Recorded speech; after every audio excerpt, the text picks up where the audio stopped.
Olá, seja muito bem-vindo e muito bem-vinda ao podcast Por Dentro do Mandato. Este é um programa criado para quem quer saber um pouco mais sobre as proposições legislativas que eu, deputado federal Rubens Pereira Júnior, apresentei na Câmara dos Deputados. Toda semana, nossos apresentadores gerados por inteligência artificial vão falar sobre um projeto apresentado, mostrar como ele impacta na vida real das pessoas. Vem com a gente! Geralmente, quando a gente pensa no motivo pelo qual a engrenagem do Estado parece que trava o tempo todo, a nossa mente vai direto para duas explicações que são bem familiares, né? Ah, sim. Quase no automático. Pois é. Ou a gente assume logo que falta orçamento para executar as obras, ou a gente culpa aquele emaranhado de leis confusas e uma burocracia sem fim. É o padrão, né? O dinheiro acabou ou a papelada travou. Exato. Mas, olha, existe um terceiro elemento nessa equação. Uma espécie de âncora invisível que impede a entrega de hospitais, a pavimentação de rodovias, a modernização de escolas. E que pouca gente discute abertamente. Sim, e é um fenômeno puramente psicológico, sabe? Uma paralisia silenciosa que afeta com precisão cirúrgica exatamente as pessoas que deveriam estar lá na ponta tomando as decisões. Feitas condições, o tanque está cheio de combustível, o manual de instruções está ali aberto no painel, Certo, mas o piloto simplesmente se recusa a gerar a chave na ignição. sabe? O medo de operar a máquina pública se tornou muito maior do que o dever de fazer ela andar. Nossa, essa imagem é perfeita e é justamente para tentar entender a mecânica por trás desse medo que a nossa exploração profunda de hoje tem uma missão muito definida. Vamos lá. Nós vamos dissecar o projeto de lei ordinária número 1513. Ele foi apresentado em fevereiro de 2026, de autoria do deputado Rubens Pereira Júnior. E aqui vale um aviso importante para quem nos ouve, né? Com certeza, é fundamental deixar claro que, independentemente de quem assina a proposta ou de qualquer cenário partidário, de direita ou de esquerda, o que nos interessa aqui hoje é a engenharia técnica do texto. Exatamente. A gente não está tomando o lado de ninguém, só analisando o que está escrito no papel. Isso. Porque o documento propõe uma alteração assim, profunda, no DNA da administração pública brasileira. Eles estão tentando migrar de uma cultura puramente punitiva. Aquele Estado que pune primeiro e pergunta depois, né? Isso, esse mesmo. Migrar disso para o modelo que é preventivo e capacitador. E olha, essa transição de paradigma exige alterar o comportamento humano de verdade, dentro das prefeituras, dos governos estaduais, dos ministérios. Porque não é só teoria, né? Não, de jeito nenhum. O problema que esse texto tenta resolver afeta qualquer pessoa que sente naquela cadeira de gestor. O cara lida com a pressão gigantesca de entregar serviços essenciais, mas, ao mesmo tempo, está navegando num campo minado de auditorias e processos. Certo. Vamos desconstruir isso. Porque para entender a cura proposta por essa legislação, o primeiro passo lógico é a gente diagnosticar a doença com precisão. Não dá para medicar sem saber o que está doendo. Pois é. O texto do projeto formaliza um conceito que os bastidores da política já conhecem muito bem, que é o chamado apagão das canetas. Ou o medo administrativo. Isso.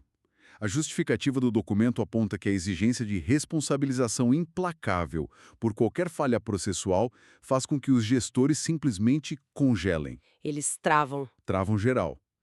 Pensa num... deixa eu tentar uma analogia aqui. É o equivalente a um árbitro de futebol que expulsa um jogador com cartão vermelho direto, não porque houve uma falta violenta, tipo um carrinho por trás, Ah, entendi. mas simplesmente porque o jogador amarrou a chuteira de forma incorreta. O resultado prático a longo prazo disso é meio óbvio, né? O campo fica vazio. Exatamente. O campo fica vazio porque ninguém mais quer entrar para jogar. O risco não vale a pena. É uma ótima analogia. E o histórico do nosso sistema de controle mostra que essa simetria na punição é muito real. Sabe, durante muito tempo, a fiscalização não fazia uma distinção clara entre o desvio intencional de dinheiro público e um erro técnico cometido sob pressão. Tipo colocar tudo no mesmo balaio? Isso. Pensemos, por exemplo, num prefeito durante uma crise climática severa. Uma enchente que destrói pontes e corta totalmente o acesso ao município. Uma situação de desespero total. Desespero total. Esse gestor precisa contratar um maquinário de emergência para o dia seguinte, para limpar as estradas. Mas o processo normal de licitação leva meses. E a água está subindo. Exato. Aí, se ele usar uma contratação emergencial e, no calor do momento, cometer um erro bobo de formatação no contrato. Um erro no papel. Isso, um erro burocrático. O sistema de controle poderia tratar esse cara com a mesma severidade aplicada a um esquema mafioso de corrupção, chegando até a bloquear os bens pessoais dele. Nossa, A casa, a conta bancária do gestor. tudo.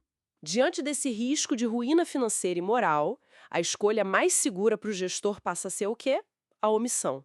Ele cruza os braços. Ele não assina nada, a máquina não é alugada e a cidade continua lá, isolada debaixo d'água.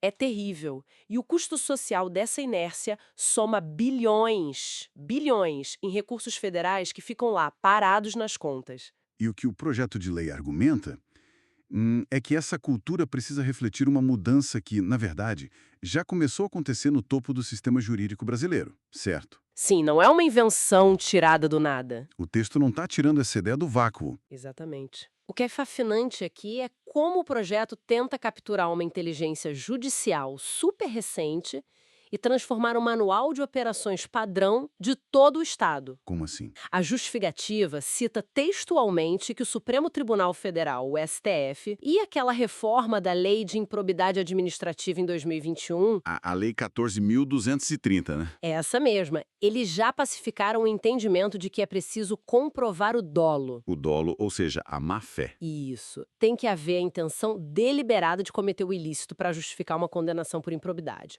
O judiciário já entende que destruir a carreira de um servidor por um erro culposo simples, Uma desatenção? uma imperícia sem má-fé, viola totalmente o princípio da proporcionalidade. A questão, e aqui está o grande gargalo. Manda. Músculo. O cara lá no interior não se sente protegido. Claro que não. Ele continua com a caneta na mão, apavorado com a possibilidade de responder a um inquérito do Ministério Público local no dia seguinte. Então, o objetivo da lei é aterrar essa jurisprudência. Perfeito. É transformar a proteção ao erro honesto numa regra administrativa diária e muito clara para todo mundo. Mas, diagnosticar o medo é a parte mais fácil da equação. O verdadeiro desafio, e eu acho que é um núcleo desse documento legal, é como curar essa paralisia sem acabar criando uma brecha gigantesca para a impunidade, né? Esse é sempre o medo da sociedade. Pois é, o texto estabelece uma categorização de condutas para tentar separar, cirurgicamente, os tipos de falhas. E eles dividem as ações em 3 níveis. Quais são? Primeiro, tem o erro culposo simples, que é aquela falha técnica ou negligência cometida de boa-fé. O cara tropeçou na regra sem querer. Isso. Depois tem o erro grosseiro, que já envolve uma desatenção gravíssima e inexcusável. E, finalmente, o dolo. Que aí é a intenção premeditada de fraudar, de enriquecer ilicitamente. O roubo mesmo. Exato. E a engrenagem central dessa mudança é a criação de um procedimento de pré-investigação administrativa. Eles dizem que pode durar até 90 dias, focado só em medidas educativas. 90 dias de educação? Em vez de abrir logo um processo administrativo disciplinar pesadíssimo contra o cara, o servidor recebe uma orientação técnica para corrigir a falha primeiro. Nossa, e a mecânica dessa fase de pré-investigação muda completamente o papel do Estado, né? Ele passa de um carrasco para um professor. Totalmente. Se a gente pensar num pregoeiro de uma prefeitura. Ele erra a elaboração de um edital de licitação porque ele interpretou mal uma nova instrução normativa super complexa. O que acontece hoje. Hoje ele é punido. Mas com essa lei, a primeira resposta do sistema não é a suspensão dele. Ele é notificado, o erro é apontado com clareza e um plano de correção é desenhado para consertar aquele edital. E o servidor não é demitido. Não, ele é encaminhado para um curso de capacitação. O Estado passa a entender que é muito mais barato e eficiente treinar esse funcionário do que simplesmente demiti-lo e, com isso, paralisar todo o setor de compras da cidade. Olha, é aqui que a coisa fica realmente interessante. E me bate uma dúvida muito prática, sabe? Pode falar. Porque, para quem acompanha o dia a dia da máquina pública, de perto mesmo, ler sobre uma janela de 3 meses, 90 dias, de medidas educativas antes de uma investigação oficial, isso soa como um alarme vermelho gigante. Dá um certo frio na barriga, né? Muito. Essa pré-investigação de 90 dias não acaba funcionando na prática como um tempo precioso para que gestores mal intencionados destruam documentos. Ah, o famoso ganha-tempo. Pois é, tipo um cartão de saída livre da prisão, sabe? Um passe livre que dá tempo deles combinarem versões, apagarem rastros de computadores e de servidores e mascararem a corrupção pura e simples sob o disfarce conveniente de um erro honesto. Esse receio é super válido e na verdade, a principal vulnerabilidade de qualquer sistema que tenta ser preventivo. Mas o legislador tentou fechar essa porta com uma trava de segurança muito específica. Onde está isso no texto? Está lá no artigo 16 do projeto. A lei já antecipa que a indulgência não pode servir de escudo para bandido. Certo. Por isso, o artigo 16 lista exceções claríssimas onde essa fase educativa de 90 dias é sumariamente ignorada. Eles saltam direto para a instauração do procedimento administrativo sancionador, o punitivo mesmo. E qual é o critério para pular essa fase boazinha? É um critério de triagem muito rígido. Havendo qualquer indício de dolo, qualquer sinal de enriquecimento ilícito ou um prejuízo grave, mas muito grave ao cofre público. Ou seja, se o buraco for mais embaixo. Isso. Ou até se for constatada uma prática de negligência reiterada, sabe? Quando o servidor comete o mesmíssimo erro dezenas de vezes. Aí não dá para chamar de acidente, né? Exato, não tem aviso prévio nesses casos. Se a auditoria inicial cruza os dados lá e descobre que, digamos, o responsável pela merenda escolar comprou fazendas incompatíveis com o salário dele logo depois de assinar um contrato milionário? A resposta não é um curso de reciclagem online. Claro que não. O processo punitivo é ativado no ato. A mecânica exige que o sistema tenha a capacidade de diferenciar rapidamente quem precisa de um plano de estudos de quem precisa de uma intervenção da Polícia Federal. Entendi. Mas aí a gente esbarra em outro problema. Colocar isso em prática exige uma infraestrutura monumental, sabe? Sem dúvida. Porque escrever regras lindas e claras de triagem num papel timbrado lá em Brasília é uma coisa. É a parte fácil. Sim. Agora, garantir que os milhares de municípios minúsculos do interior do Brasil e todos os estados apliquem essa lógica de forma homogênea, isso é um desafio de outra magnitude. E como o projeto propõe resolver isso? Bom, para tentar resolver isso, o projeto descreve o que a gente pode chamar de uma arquitetura da integridade. Nome forte. O núcleo dessa estrutura obriga a criação de unidades de apoio à integridade em todos, absolutamente todos os entes federativos. E não para por aí. Tem mais sigla. Tem. O texto detalha o SIM-MCP, Que é o quê? o Sistema Nacional de Monitoramento Contínuo de Políticas Públicas. Ele funcionaria sob o guarda-chuva da Controladoria Geral da União, a CGU. E junto a isso, eles estabelecem a INM, Outra sigla, o que é a IMM? a Instância Nacional Multiparticipativa. Ah, entendi. A IMM atua essencialmente como uma câmara de governança plural, né? Exato. O termo multiparticipativa ali significa que o governo não vai sentar sozinho numa sala fechada para ditar como o monitoramento deve ser feito. Tem que ouvir os outros. Sim, essa instância traz para a mesa de debate organizações não governamentais, conselhos de classe e especialistas do setor privado. Eles vão ajudar a redigir as diretrizes e os manuais de compliance. E tudo isso alimenta o quê? Eles alimentam o PNOICG. Meu Deus, é muita sigla no jargão público. É o Programa Nacional de Orientação à Integridade e Compliance Governamental. Mas foca no conceito. Eles criam o padrão arquitetônico que todas as unidades locais vão ter que seguir. E aquele sistema que você mencionou, o SIM-MCP, Isso. ele é o sistema nervoso central de toda essa operação. Porque, historicamente, os poucos programas de integridade municipais que existiam, eles geravam os relatórios isolados, impressos em papel que ficavam lá guardados no armário pegando poeira. Ninguém lia. Ninguém lia. Agora a lei exige que os dados de risco mapeados lá na ponta, na cidadezinha, subam para um banco de dados unificado na CGU. Isso permite uma visão nacional em tempo real sobre onde os processos estão falhando. Então, o que isso tudo significa na prática?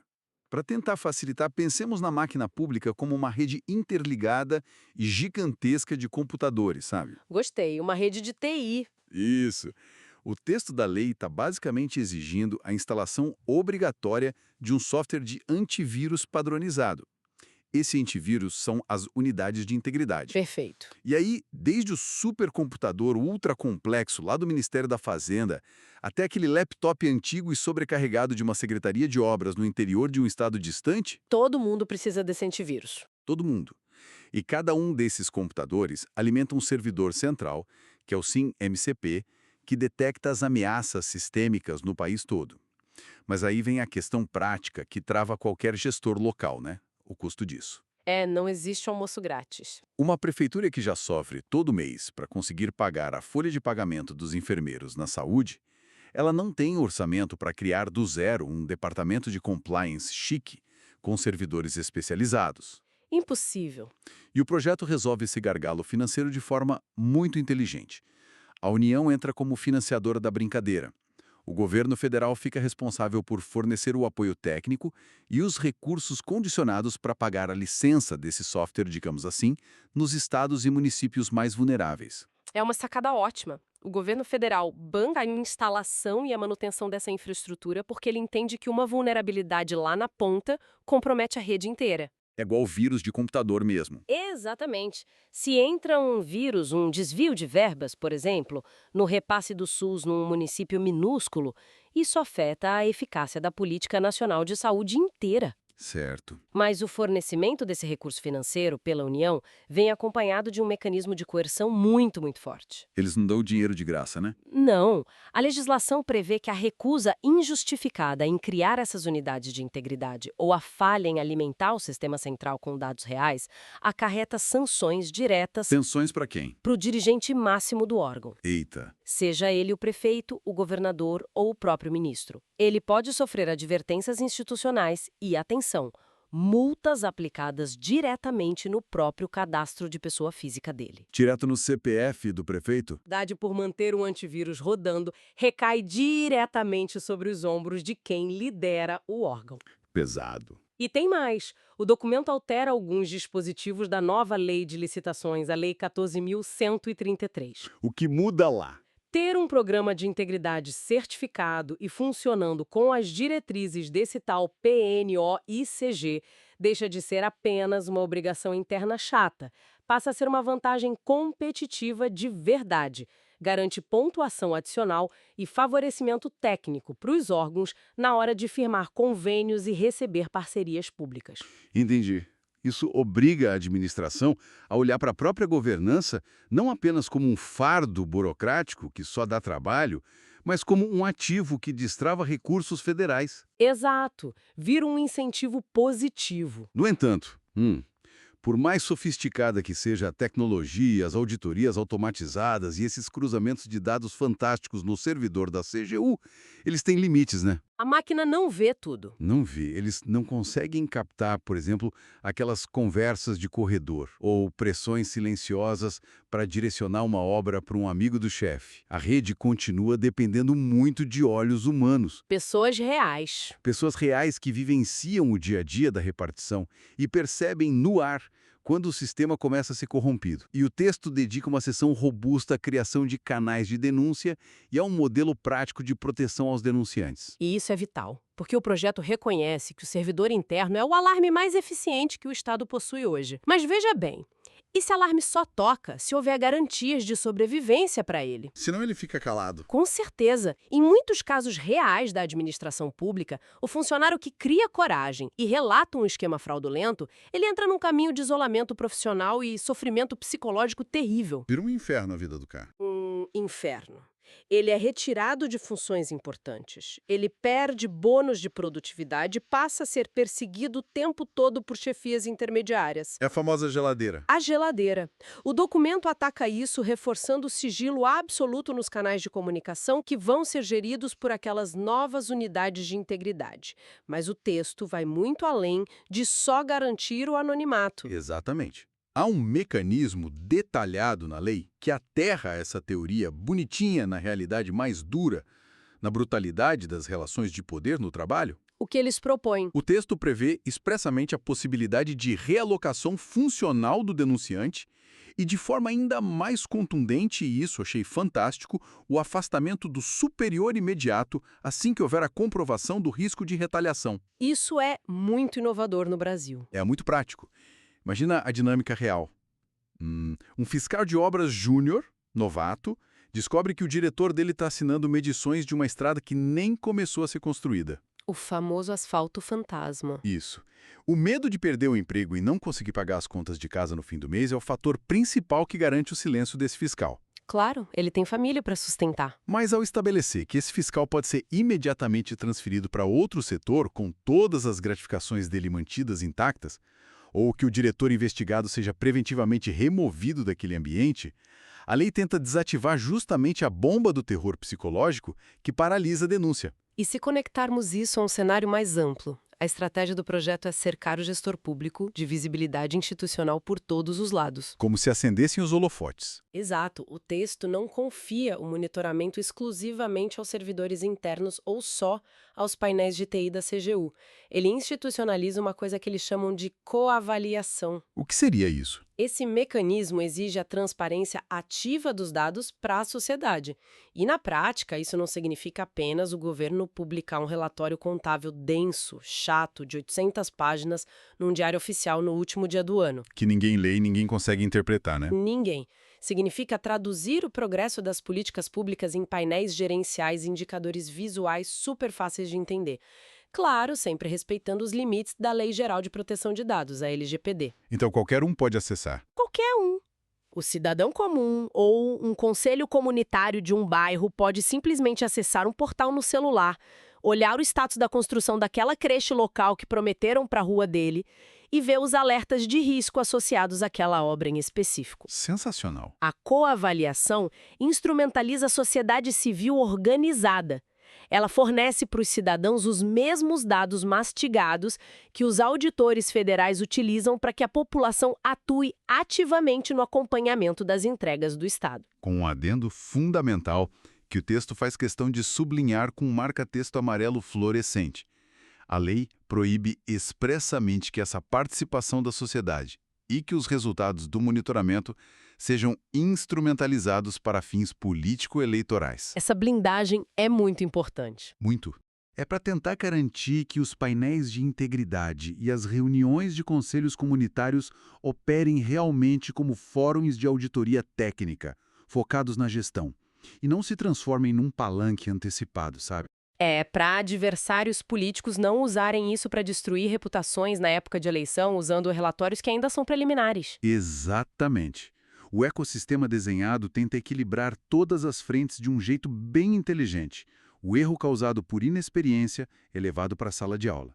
Certo. O dolo, o roubo, é enviado direto para a sanção mais severa. O servidor que sopra o apito e denuncia recebe um colete à prova de balas administrativo. E a sociedade ganha a senha para fiscalizar os gráficos de desempenho em tempo real. No fim das contas, essa arquitetura alinha os incentivos que hoje no Brasil estão completamente distorcidos. Como assim, distorcidos? Olha, ao diminuir a carga punitiva irracional que incide sobre falhas operacionais do dia a dia e, simultaneamente, aumentar a iluminação sobre as decisões, a legislação propõe um pacto novo. Um respiro para o gestor. Sim, o gestor adquire o respaldo e a segurança jurídica necessárias para buscar soluções criativas. Ele pode ser mais rápido, sabendo que a intenção dele e a boa-fé vão ser consideradas se dá algum probleminha burocrático. Ele trabalha em paz. Em paz. Em contrapartida, as ferramentas de escrutínio são descentralizadas e fortalecidas, garantindo que qualquer desvio real de finalidade seja detectado e interrompido lá no comecinho. Isso nos traz ao panorama final da nossa exploração de hoje, sobre esse complexo Projeto de Lei 1513. A jornada técnica que a gente fez aqui, pelas páginas dessa proposta, revelou o esforço de criar um antídoto sistêmico. Não um band-aid, mas um antídoto contra o apagão das canetas. Uma cura de verdade. Vimos como a lei tenta isolar cirurgicamente a corrupção premeditada do erro humano comum, né? Estipulando que a primeira resposta a uma falha de boa-fé deve ser um plano de correção e orientação durante 90 dias, e não uma punição destrutiva logo de cara. Uma mudança imensa. Também detalhamos a fundação de uma malha nacional de compliance, as unidades de integridade e aquele banco de dados do SIM-MCP, que vão ter o custo de implementação financiado pela União. O que é o pulo do gato para funcionar. Com certeza. Isso garante que até o menor município do interior do Brasil opere sobre o mesmo padrão técnico de monitoramento que a capital. E no limite, a lógica do projeto é a de que um Estado estruturado para tolerar e corrigir o erro de gestão honesto concentra muito mais energia investigativa e se torna implacavelmente mais eficaz para caçar a fraude intencional profunda. Faz todo sentido. Claro, simplesmente porque os órgãos de controle deixam de gastar recursos caríssimos e tempo processando burocratas bem intencionados que só erraram a formatação de uma planilha do Excel. E o motivo pelo qual compreender essas engrenagens legais é crucial para a nossa audiência, para quem acompanha o impacto da gestão pública, é porque os efeitos práticos da insegurança jurídica não ficam restritos aos gabinetes de Brasília. Eles batem na porta da nossa casa. Batem na porta. A eficiência de uma obra de saneamento básico, a logística de distribuição de equipamentos médicos durante uma crise, ou a implementação rápida de um novo currículo nas escolas. Tudo isso esbarra invariavelmente na caneta de um gestor humano. Ou uma pessoa de carne e osso. Pessoas reais que precisam ter a tranquilidade legal mínima de que não terão suas contas bancárias congeladas e a reputação destruída na mídia porque assinaram um documento tentando acelerar uma solução inovadora para a população. Porque, no fim das contas, a conta desse medo do gestor paralisado é paga integralmente pela população, né? Que fica lá esperando indefinidamente pela entrega de um serviço que muitas vezes já tem o orçamento garantido e está parado no banco. O que deixa uma provocação muito instigante para a gente levar adiante depois dessa nossa análise. A legislação que nós acabamos de dissecar lida com o diagnóstico do presente, os problemas de hoje. Mas vamos projetar por um segundo cenários que esse texto tenta viabilizar para o futuro. Vamos lá. Se a mecânica dessa proposta for aprovada no Congresso, se for implementada em escala nacional e, de fato, conseguir desarmar o terror psicológico que paralisa os tomadores de decisão... Se der tudo certo, digamos assim. Isso. Qual será o impacto na nossa capacidade coletiva de reinvenção? Que tipo de políticas públicas radicais, como modelos totalmente inéditos de cidades inteligentes, parcerias público-privadas de altíssimo risco e inovação tecnológica nos serviços sociais.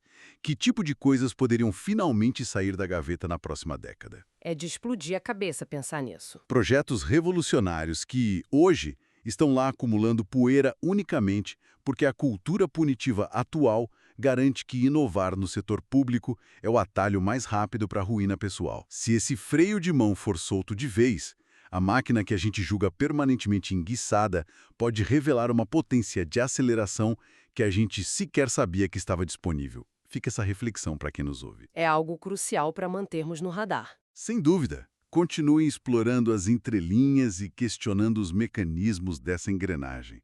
Até a nossa próxima exploração. Obrigado por escutar este episódio. Compartilhe com seus amigos e familiares e também nos siga nas redes sociais pelo @RubensPereiraJúnior com JR no final para ficar por dentro do nosso mandato. Até a próxima!